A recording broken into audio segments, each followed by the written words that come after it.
미국 아틀란타라는 시티의 한 귀퉁이에 풍선을 파는 사람이 서 있었습니다. 풍선을 이렇게 넣어서 달고 있는데 사러 오는 사람이 하나, 둘, 한 명도 없자 이 풍선 장수가 풍선을 하나씩 하늘에 올려 보내기 시작합니다. 노란 풍선이 하나 올라가고 파란 풍선이 하나 올라가고 하늘로 올라가는 풍선을 발견하는 아이들이 사람들이 몰려들기 시작하면서 풍선을 한 개, 두 개 사가기 시작했습니다. 그 장면을 지켜보던 어떤 아이가 이 풍선 장수에게 와서 질문을 합니다. 왜 아저씨가 가지고 있는 풍선 중에 검정 색깔은 없어요? 검정 색깔의 풍선은 하늘을 날지 못하나요? 이 아이의 질문에 잠깐 생각을 하던 이 풍선 장수가 갑자기 손을 놓고 모든 풍선을 하늘로 올려 보냈습니다. 그러면서 하는 말이, 꼬마야, 풍선이 하늘을 나는 것은 풍선의 색깔이나 모양 때문이 아니란다. 그 풍선 안에 담겨져 있는 공기 때문이란다. 검정 풍선도 하늘을 날 수 있단다. 그 안에 이 풍선들처럼 하늘을 날게 하는 공기가 담겨져 있답니다. 이 이야기는 마틴 루터 킹의 이야기 속에 나오는 장면입니다. 마틴 루터 킹이 어렸을 때에 자신이 흑인이라는 것, 그리고 흑인이기 때문에 죽어가는 한 소년을 직접 목격한 이후로 자신의 정체성에 대해서, 상황에 대해서 절망하고 있는 그 상황에 이 풍선 장수의 이야기 한마디가 마틴 루터 킹을 격려하고 삶을 바꿔 놓았다. 이야기를 들으면서 여기 예배드리고 있는 저희들은 다 마틴 루터 킹이 되지 못할 거라는 걸 알고 있습니다. 우리 너무 늦었습니다. 마틴 루터 킹처럼 되기는. 왜냐하면 우리 안에 있는 자녀들이나 주일학교 아이들에게는 이런 설교할 수 있습니다. 여러분의 마음속에 이 아름다운 공기를 담아봐. 사랑을 담아봐. 하나님이 주시는 믿음을 담아봐. 그러면 네 현실을 이기는 거대한, 위대한, 영향력 있는 사람이 될 거야. 근데 우리는 벌써 그 레벨을 넘어섰고요. 우리가 이 시간에 특별히 로또를 맞지 않는 한 큰 영향력을 발휘할 사람이 되지 못할 거라는 것도 우리 마음속에 어느 정도 알고 있습니다. 그런데 여전히 이 이야기는 진실이죠. 검정 풍선이어서 하늘을 날지 못하는 것이 아니라 그 안에 무엇이 담겨져 있는가가 문제예요. 근데 우리의 관심을 잠깐 돌려보십시오. 풍선 장수로. 우리는 누구에게인가 이 풍선 장수가 될 수 있진 않을까? 우리가 어린 마틴 루터 킹처럼 잘 자라나서 위대한 사람이 될 수는 없겠지만 누구에겐가 따뜻한 마음 하나, 아름다운 지혜 한 조각을 물려주어서 그 사람이 나를 기억하게 그 말 한마디 때문에 삶의 변화가 있었다면. 제가 한국에 있을 때 청년부로 다니던 그 교회의 목사님은 이북에서 내려오신 분이었는데 이분은 굉장히 청렴하신 분이었습니다. 교회가 굉장히 큼에도 불구하고 어느 날 교회를 이렇게 사임하시고 후임을 김동원 목사님에게 물려주고 내려오셨습니다. 근데 이분이 입버릇처럼 하는 이야기가 있었는데 당신이 평양에 있을 때 어린 시절에 어느 날 주일 예배를 드리고 나오는데 조만식 장로님이 자기의 머리를 쓰다듬으면서 유익한, 바른, 영향력 있는 사람이 되라라고 자기 머리를 쓰다듬어 줬던 그 기억을 잊을 수 없다라는 것이었습니다. 우리가 마음에 대한 이야기를 계속하고 있습니다. 우리의 마음에 무엇이 담겨져 있는가? 이 풍선 장수는 흑인이었을까요? 백인이었을까요? 이 흑인 장수는 풍선을 팔기 위해 나온 것을 보면 절대로 부자는 아니었을 것입니다. 그럼에도 불구하고 자기의 하루의 이렇게 벌이일 수도 있는 그 풍선을 다 날려보내면서 한 아이를 살려낼 수 있는 마음을 줄 수 있는 넉넉한 마음을 가지고 있는데요. 우리가 지난 시간부터 오늘 계속 이야기하는 부분이 이 마음에 대한 이야기를 합니다. 헤르만 헤세는 우리가 어떤 사람을 미워한다면 사실은 우리는 그 사람 안에 있는 나를 미워하는 거다. 이런 이야기도 합니다. 우리 마음이 가는 곳, 우리의 마음이 아픈 것, 우리의 마음이 즐거운 것, 특별히 그것이 누군가와 연결되어져 있을 때에 우리는 사실 상대방에게서 우리의 자신을 보고 있는 거죠.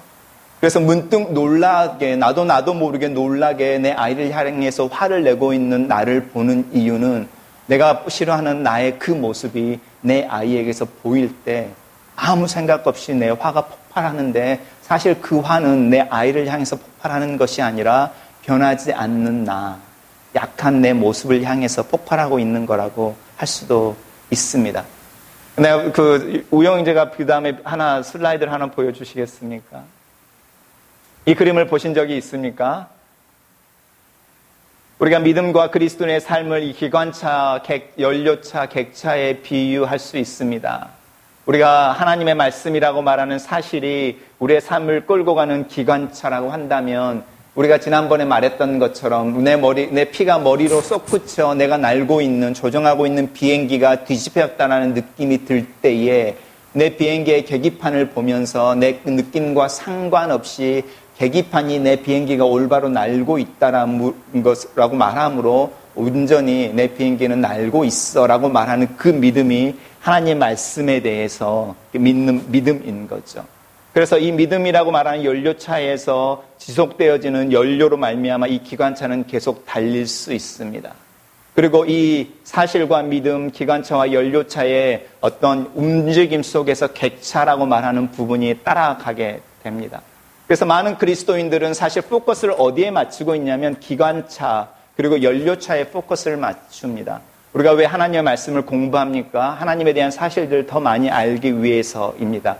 우리가 기도하고 예배하고 교회에 올 때 하나님에 대한 믿음이 강조되어집니다. 그러면 감정이라고 말하는 그 감정 풍선 안에 들어있을 거라고 말하는 어떤 것은 자연스럽게 올 거라고 말하는 거죠. 그런데 사실 내가 타고 있는 곳, 나와 관계를 맺고 있는 내 아내, 내 자녀들, 내 친구, 내 관계 속에서 누군가가 타고 있는 곳은 사실은 기관차나 연료차가 아니라 객차입니다. 그런데 만약 이 객차가 더럽다고 생각해 보십시오. 올라탔는데 허르스만 것은 참을 수 있는데 냄새가 난다든지 오줌 냄새, 거기에 변 이런 것들 쓰레기로 가득 차 있다고 생각해 보십시오. 아무리 기관차가 연료차가 그 객차를 끌고 빨리 달리고 아름다운 곳으로 간다 하더라도 여전히 나는 저 객차 때문에 객차 안에서 그리고 그 냄새나는 객차 안 때문에 내 아이는 내 부인은 내 남편은 내가 만나는 사람은 괴로워하는 것이죠. 결국은 단절되어져 버리는 부분들. 많은 사람들이 교회를 나오지 않는다고 말할 때에 믿음을 잃어버렸다라는 것 때문이 아니라 감정이라고 말하는 객차가 끊어져 버리는 거죠. 그래서 한국의 그 많은 가난한 성도라고 말하는 더 이상 교회를 안 나가라고 말하는 사람들의 문제는 사실은 기관차와 객차의 문제가 아니라 기관차와 연료차의 문제가 아니라 감정이라고 말하는 객차의 문제라는 것입니다. 그래서 우리가 이번 여름 동안에 저 객차에 대한 이야기를 계속 하고 있습니다. 이 객차가 화려할 수도 있죠. 금으로 치향되어져 있고 또 아름다울 수도 있습니다. 그렇지만 정말로 저 객차의 문제는 얼마만큼 객차들이 자기 자리에 의자들이 잘 배열되어져 있고 깨끗하게 앉아서 여행할 만하냐라는 거죠. 호화스러움의 문제, 사치스러움의 문제, 아름다움의 문제가 아니라 깨끗함과 질서의 문제라는 부분을 생각해 보십시오. 그 다음으로 한번 넘어가 주십시오. 슬라이드. 가면을 쓰고 살면서 나도 그것을 깨닫지 못했다. 제가 지난주에 말씀드렸던 그 책의 저자가 고백하고 있는 부분입니다. 대다수의 크리스찬 리더들처럼 나 역시 헌신적이고 사랑이 넘치는 그리스도인이 되려고 열심히 노력했다. 이웃을 섬기고 봉사하며 스스로를 낮추고 항상 기뻐하기 위해 애썼다. 문제는 참으로 오랜 시간 동안 내가 비참한 기분을 느꼈고 그 사실을 내 자신을 포함해 누구에게도 인정하지 않고 숨겼다. 나는 내가 비참한 기분을 느끼고 있다는 사실을 믿을 수가 없었다. 내면적인 세계와 겉으로 드러나는 행동이 일치하지 않았다. 내면적인 세계와 겉으로 드러나는 행동이 일치하지 않았다. 결국은 가면을 썼다라는 거죠. 가면을 썼다라고 말하면 성경이 쓰여질 때에 당시에 가면을 썼다라는 이야기는 배우가 됐다라는 뜻입니다. 연극. 이 연극하는 삶에 대해서 예수님이 지적하는 한 단어가 있는데 외식한다라는 것. 내면의 세계와 외면의 세계가 달라진. 헨리 나우엔이나 유명한 영성가들이 왜 그들의 영성을 정신지체아들의 공동체 속에서 발견하는가? 왜냐하면 그들은 지적으로 장애가 있기 때문에 오히려 그들의 내면과 외면의 삶이 일치한다는 거예요. 내면의 것이 그대로 표출되어지는 그 모습 속에서 오히려 사람이 누구인지 어떤 것이 아름답고 화려한 것이 아니라 깨끗하고 질서 있는 객차인지를 발견해내는 이 감정이라고 말하는 부분 속에서 우리가 애써 외면하는 문제가 아니고 오히려 이 감정은 우리 영혼의 문제이며 우리가 이 감정의 문제를 하나님 앞에 내어놓을 때에 우리의 마음이 우리의 삶의 토대가 파운데이션이 더 솔리드해진다라는 겁니다. 우리가 오늘 읽은 시편 139편에서 다윗은 그렇게 말하죠. 하나님이 나를 아십니다. 하나님이 우리를 아시는 이유가 어디 있을까요? 하나님이 전지전능해서요? 우리가 읽은 본문에서 영어로 보면은요, 하나님이 우리를 search했다는 겁니다. investigate 해서 안다는 거죠. 그러면서 I am an open book before you, O God. 나는 하나님 앞에서 펼쳐져 있는, 열려 있는, 하나님이 이렇게 읽으시면서 스토리를 읽어낼 뿐만 아니라 행간에 있는 내용들까지도 알아차리시는 열려있는 책입니다. 하나님이 나를 read하고 investigate하고 search해서 you know me. 그 말은 내 행위를 아는 문제가 아닌 거죠. 그래서 하나님은 우리의 행위를 아시는 것이 아니라 뭘 안다고요? 인사이드를 아신다. 속을 알고 계십니다. 그러면 다윗이 이야기하는 하나님이 나를 꼭 안고 계십니다라는 것을 여러분이 여러분 자신을 하나님 앞에 열려져 있는 책이라고 생각해 보십시오. 그럼 하나님이 그 책을 읽고 기분이 너무 좋고 감동스러워서 사랑스러워서 그 책을 살며시 덮은 다음에 그분의 품에 꼭 안고 있는 하나님 우리를 알고 계신다라는 것. 그래서 우리가 하나님 앞에 우리의 자신을 내어놓을 수 있다는 겁니다. 지난주에 말한 것처럼 시편의 기도들을 살펴보십시오. 기도들을 살펴보면 다윗의 기도들의 특징이 있는데 다윗의 기도들은 철저하게 자기의 내면에 대한 고백에 있다는 겁니다. 하나님, 내가 너무 괴롭습니다. 내가 숨을 쉴 수 없을 만큼 답답합니다.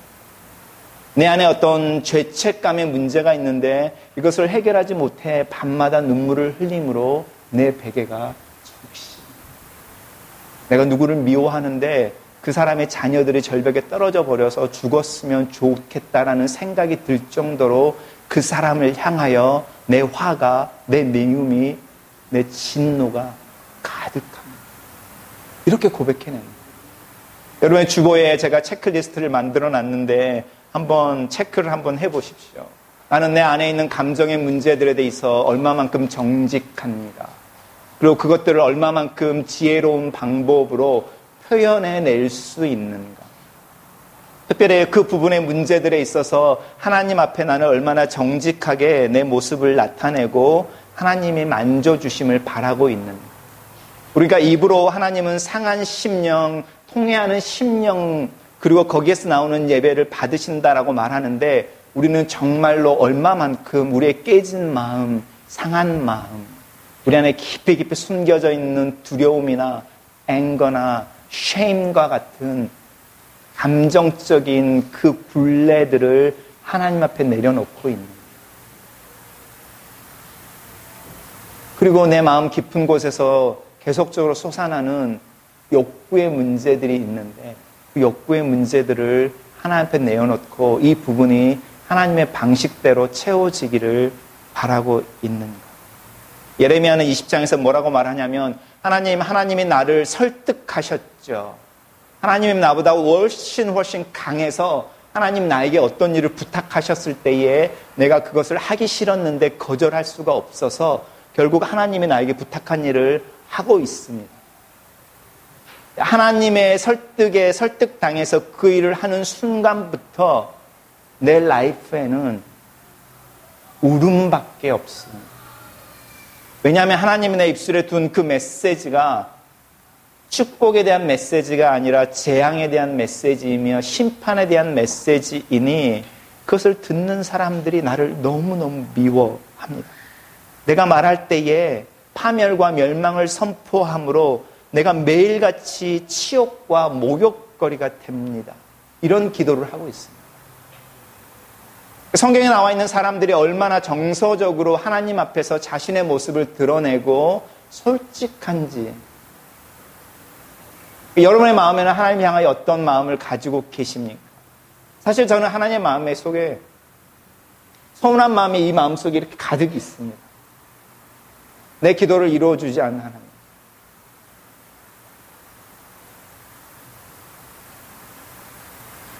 예레미야의 고백처럼 내가 원하는 메시지, 내가 살고 싶은 곳, 내가 하고 싶은 일을 하지 않고 어디론가 끌어가서 그 일을 하게 하시는 하나님에 대한 서운함이 있습니다. 그러니까 저는 무슨 이야기를 할 때에 하나님이 나를 사역자로 부르실 때에 내가 하나님 앞에 씨름했던 그 씨름의 감정은 네가 이 일을 해야지 누가 하겠느냐라는 것이 아니라 너라도 해야지. 내가 자격이 있어서가 아니라 능력이 있어서가 아니라 탁월해서 네가 일을 해야지 누가 하겠어가 아니라 할 사람이 없는데 너라도 해야지 라는 감정이 제 안에 하나님과 씨름 속에 있었어요. 여전히 그 감정과 같고 하나님과 씨름하는 거죠. 제 막내딸의 상황과 관련돼서 하나님과 씨름하는 감정이 있습니다. 필립 얀시가 책을 썼죠. Disappointment with God. 여러분의 마음속에 하나님과 관련해서 여러분이 가지고 있는 그 감정에 대해서 서운함, 화남, 실망감 이런 부분들에 대해서 표현을 해내는 거죠. 그게 믿음이라는 겁니다. 믿음이 없어져 버리면 이거를 외면한다라는 거죠. 왜냐하면 나는 하나님 앞에 아니면 하나님은 나에게 내 마음을 열어놓을 만한 존재가 아니라는 뜻이잖아요. 그러니까 필립 얀시가 계속 고민하면서 이야기하는 내용이 그겁니다. 하나님에게 질문하는 것, 건방지는 것처럼 대드는 것, 화를 내는 모습처럼 보이지만 그 욥의 씨름조차 믿음의 노력이라는 것. 믿음이 없음은 감정이 없는 무관심한 형태이니 오히려 우리가 하나님에 대해서 어떤 실망하는 느낌이 있으니까 그것을 감추는 모습이 오히려 불신의 모습입니다. 오히려 그 모습을 놓고 씨름해 보십시오. 내가 이해할 수 없는 내 삶의 어떤 환경이나 상황이 있을 때에 나 홀로 그곳에 놓여 눈물 흘리고 상처를 받을 때에 하나님은 과연 하나님은 거기에 계셨습니까? 라고 질문할 수 있다는 겁니다. 내 인생의 어깨에 올려진 그 무거운 짐 속에서 내 마음이 궁핍해지고 더 단단해져서 파삭파삭해져 버리는 듯한 느낌을 받을 때에 하나님 내 마음이 가뭄에 메말라 버려 이제 뻘처럼 변하는 땅처럼 굳어져 버렸습니다. 이 마음을 어떻게 하겠습니까? 이렇게 탄식해 보라는 겁니다. 내 어깨 위에 무거워진 짐 같이 나누어 줘 주십시오. 하고 눈물을 흘려 보라는 겁니다. 그러면 우리의 기도는 하나님과 우리가 깊이 우리의 마음을 나누는 기도가 되는 거죠. 그리고 그 기도에는 내 마음에 담겨 있는 그 마음이 고스란히 표현되는 겁니다. 하나님 이거 해 주십시오, 저거 해 주십시오라고 하는 기도의 우선순위들 전에 그 기도 하나하나에 내 마음이 담겨져 있습니다. 나는 그 기도 속에 웃을 수도 있고 울 수도 있고 하나님과 씨름할 수도 있고 하나님을 향하여 팔짱을 끼고 서 있을 수도 있고 하나님을 향하여 때를 써볼 수도 있는 그것은 내 의지의 문제가 아니라 믿음이나 기관차의 문제가 아니라 그 객차의 영역 속에서 일어날 때에 하나님이 끌어가시는 기관차와 연료차 그리고 함께 가는 그 객차가 내 삶에 믿음을 이야기하고 있다면 그 객차에 타고 있는 나는 그 안에서 쉼을 얻을 것이며 자유함을 얻을 것이며 특별히 이 세상의 소리들과 이 세상의 평가들로부터 멀리 떨어져 있을 것이며 하나님 나를 이끌고 가기를 원하시는 Christ-like라고 말하는 그리스도의 장성한 분량이라고 말합니다. 예수님의 삶에서 발견되어지는 하나님을 처음으로 아버지라고 불러내는 그 친밀함, 퍼스널하게 불러내는 그 친밀함이 내 입에서도 고백되어진다. 그 고백이 십자가에 달려서 그 어려운 상황 속에서도 내 하나님 어찌하여 나를 버리십니까? 라고 내 하나님이라는 그 단어를 포기하지 않는 믿음의 형태로 삶의 핵심처럼 남아있게 되는데, 그것이 우리의 풍선의 핵심에 담겨 있다면 우리는 하늘을 날 수 있다는 거예요. 그리고 이 하늘을 나는 검정 풍선이 무엇인가 누구에게 희망을 줄 수 있고 위로를 줄 수 있고 함께 울 수도 있고 웃을 수도 있고, 누군가가 잘 됐을 때 정말 마음껏 축복할 수 있고, 옆에 누군가가 깊은 시름 가운데 있을 때에 그 옆에 잠잠히 오랫동안 침묵하며 앉아 있을 수 있는 힘을 공급해 주는 거예요. 여러분, 주보에 있는 그 체크리스트 한번 살펴보시고 점수 한번 매보십시오. 10, 15, 20, 25 이렇게 나누시면 10, 여러분 아직 그 부분에 있어서 유아 단계, 15, 10대, 20, 20대, 위로 올라가시면 30대 이렇게 갑니다. 같이 기도하겠습니다.